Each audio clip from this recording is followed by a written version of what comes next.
Good afternoon, I'm Giovanni Dennis with the Midday News. A special welcome if you're joining us online at onespotmedia.com. The number of confirmed COVID-19 cases in the island's penal institutions is causing concern among inmates and their relatives. Now, with visitations on hold, fingers are being pointed at the wardens. Herman Green reports. Social distancing is one critical measure to reduce the spread of COVID-19, but the structure of Jamaica's prisons makes that impossible among inmates. It's why visits from relatives were stopped early last year, but according to the Department of Correctional Services website, there have been cases in prisons. Minister without portfolio in the National Security Ministry, Matthew Samuda, confirmed the numbers.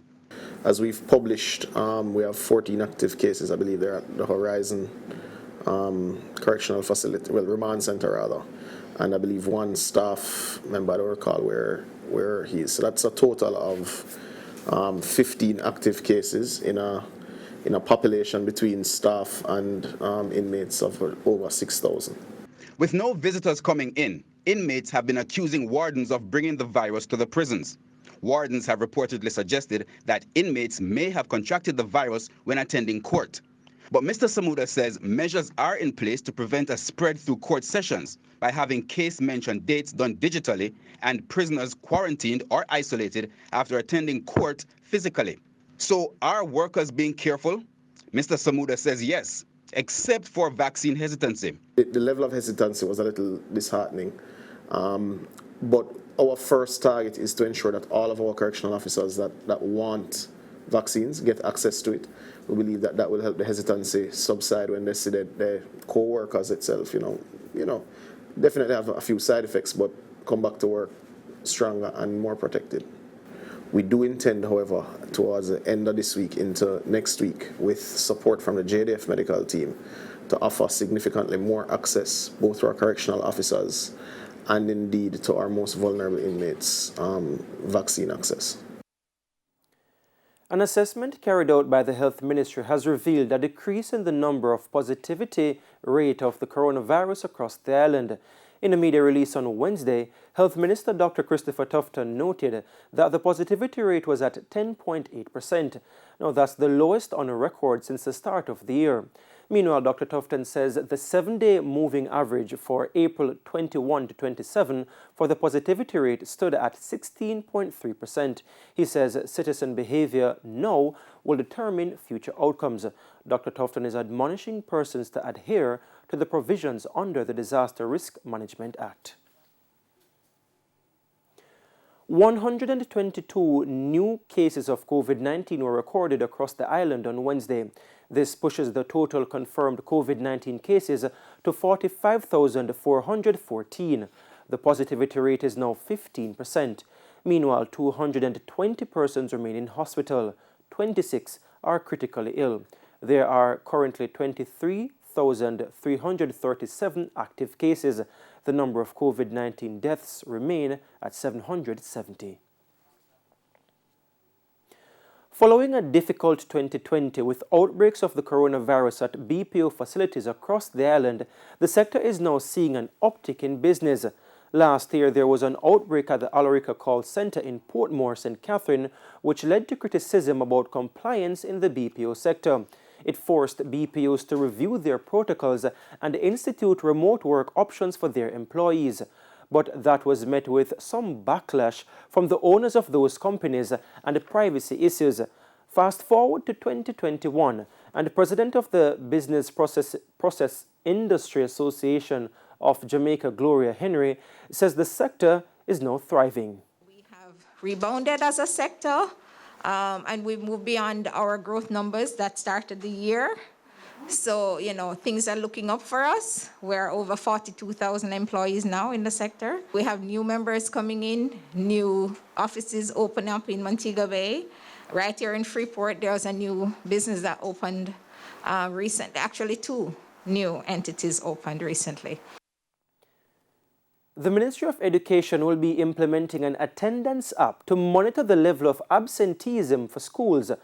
In the Education Minister Favour Williams gave the details this morning at a post-sectorial debate media briefing. Now, Mrs. Williams said the app will be part of the early warning tools to help the ministry respond to issues affecting children. And that's why we're going to develop the attendance app so that we have reliable but also timely information about absenteeism, who is absent, so then we can intervene to find out what are the issues. And we can find that out early. President of the Jamaica Association of Principals of Secondary Schools, Linvern Wright, says the government needs to provide more than virtual extra lessons that should be, to help an education system that has been hit hard by the COVID-19 pandemic. More in this report. Two major players in the education sector are calling on the government to do more to address the education system. Yesterday, Education Minister Favour Williams, during her sectoral presentation, announced that her ministry would be sponsoring an extra lesson program to help fix learning gaps. She said the effectiveness of the education system has been blighted due to the loss of critical contact hours between students and teachers. President of the Jamaica Teachers Association, Jasford Gabriel, says while the new initiative put forward by the Education Ministry is commendable, the lack of funding is still a major concern. That today we still have over 100,000 early childhood institutions without a trained teacher, over 40%. And I'm talking about at the very base of our education system. We have to take this holistic kind of approach to education instead of picking out a few things and deciding that we are going to be fixing it. You mentioned CAF fixing that from the top. It's going to be another 9-day one, I can tell you, as many other programs in the past. President of the Association of Principals of Secondary Schools, Linvern Wright, also has strong reservations. He pointed to the myriad of challenges with the current online system, such as connectivity issues, lack of technology, limited socialization, and restricted physical activity. I just want us to be careful because, you see, to me, the ethos of human connection and what it does in terms of passing on values is something that we have to be careful we don't put in the virtual space. You know, I think we have families for a reason, teacher-student interaction for a reason. I have no problem if it is used to complement certain things. And we are seeing now, in fact, internationally, you're seeing where virtual learning is not delivering as it has promised. And so I think we've been a fool's paradise to believe that it's because of its attractiveness, there is necessarily effectiveness in it. In the meantime, Mr. Wright is recommending that the Education Ministry conduct research before embarking on the new approach. He has suggested data on at least 1 year of online schooling. It's hip, it's attractive and people want to be on it, but I would love the minister to think of what it is that is happening now. Study what is happening now to see what areas it is effective in, and then you can decide that we're going to be using it like that. But I wouldn't jump to just say, yes, it's the best thing since sliced bread and we should or whatever. I want it to complement, but I want it to complement in a targeted way where we have found that it is effective and it can work and we use it in that regard. O'Shane Masters, TVJ News. And it's now time for a break here on the Midday News, but please stay with us. We'll have much more when we return.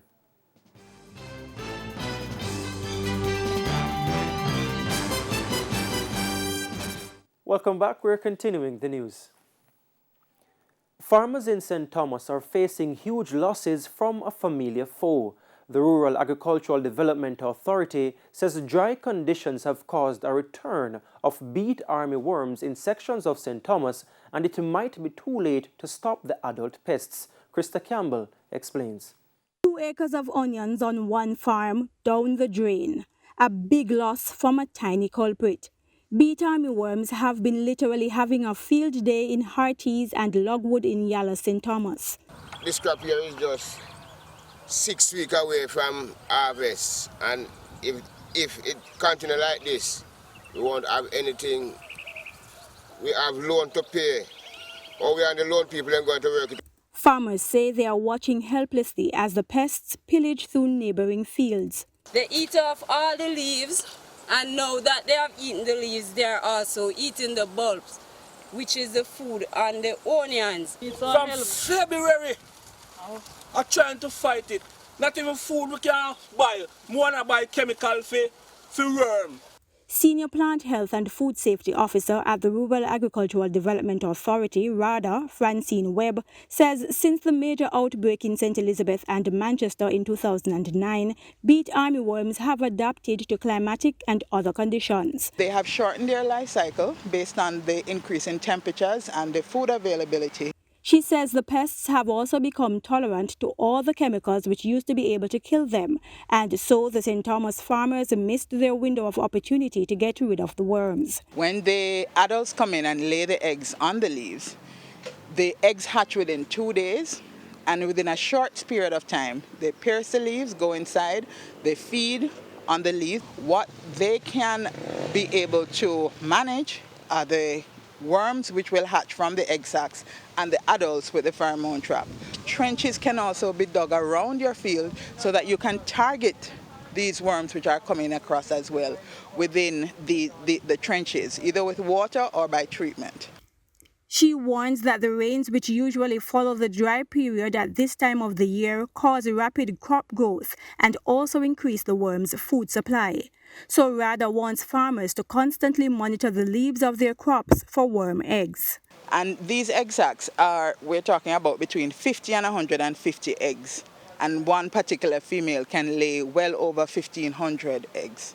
So we're talking about quite a number of worms. You would not notice any adult worms or any, the adult moths, or the worms, but the pupa is in the soil. And as soon as environmental conditions become favorable, such as when we get a rainy period, weeds start to grow, crops start to grow, then they will emerge. Krista Campbell, TVJ News. Still in the east, residents of Swamp Road in Lloyd's, St. Thomas, are worried about their safety as the bridge which provides access to their community is on the verge of collapse. They are calling on their Member of Parliament for help. Sandy Williams has their story. Last October, when heavy rains battered the island, the bridge in Swamp Road, St. Thomas, was not spared as it was left almost in pieces. These cracks in the bridge help to tell the tale. Since then, the state of the bridge has only gotten worse. It had a footbridge across. That footbridge is cracked. So anything can happen to it if we get something similar to what happened the other day when we had that flooding. Residents say once it rains, the bridge is impassable. Once a little rainfall, what is in the riverbed, everything will just disappear within minutes. Plus, the crater that developed within the middle of the riverbed, we will not be able to go across for many days. Both sides we have to park and wait until the river goes down. When it goes down, we are not sure we can even go across then, because the middle of it is all cratered out. If it's an emergency case, nobody can move. People are perish. And now that the hurricane season is approaching, the residents are getting worried that this time around they will be left marooned. They are calling on their Member of Parliament, James Robertson, for assistance to fix the bridge.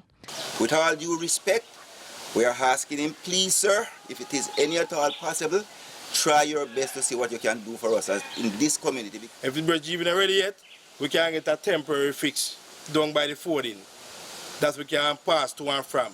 I know that the government have a lot on its plate, but what I'm asking, put us on it too. Put us on it too so that we can say, well then, you guys remember us.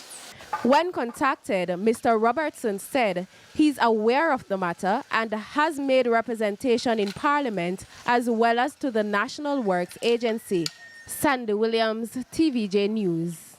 To news overseas, India has reported yet another record number of COVID-19 cases. More than 3,600 deaths and almost 380,000 new cases in the past 24 hours. The total case count has topped 18 million. More from the CNN.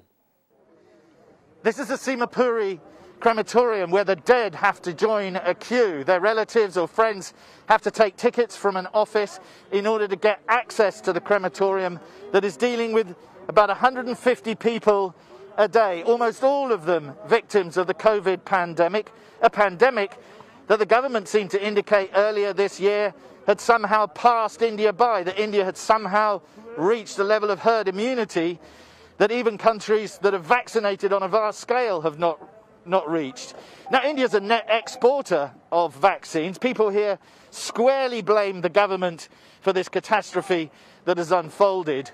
And this, after all, is a nation that can put aircraft carriers at sea, that has a space program, that is the centre for many international corporations of IT and development, but is also a country where there are catastrophic differences between the very rich and the very poor. And here, it's been extraordinary because a lot of the victims of this pandemic have been middle class. They're the ones, perhaps, who can afford to have their families burnt in a facility like this. And it may indicate one of the reasons as to why a lot of the estimates for the number of dead and the number of people in India who've been infected may be woefully inadequate. In sports, despite the government announcing on March 22 that the Premier League teams will be granted permission to resume training, the Premier League Association is saying it is yet to receive anything in writing. As a result, teams who have acted on the government's announcement are currently doing so without insurance. Following the death of former reggae boy Tremaine Stewart on April 18, a major topic that has resurfaced is that of athletes' insurance.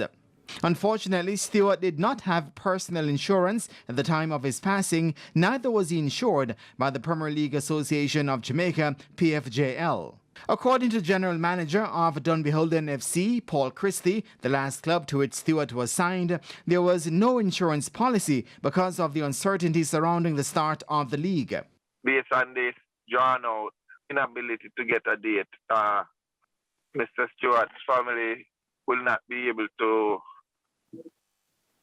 get any drawdown or any form of assistance as it relates to his burial and life after him. But despite the league yet to start, teams have been training, and this begs the question of why the insurance policy wasn't activated, as was previously done by the former company that operated the league, the PLCA. Additionally, why are players training without an insurance policy in place?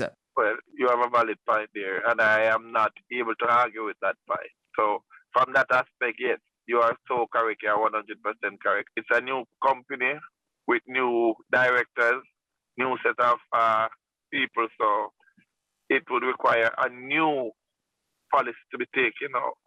But General Manager of the PFJL, Arlene Martin, says even though there are plans for a comprehensive insurance policy for all involved, there is no approval from the government for training. This was Desmond McKenzie, Minister of Local Government, speaking about the Premier League on March 22. Permission will be granted to the Jamaica Premier League to commence training in an organized environment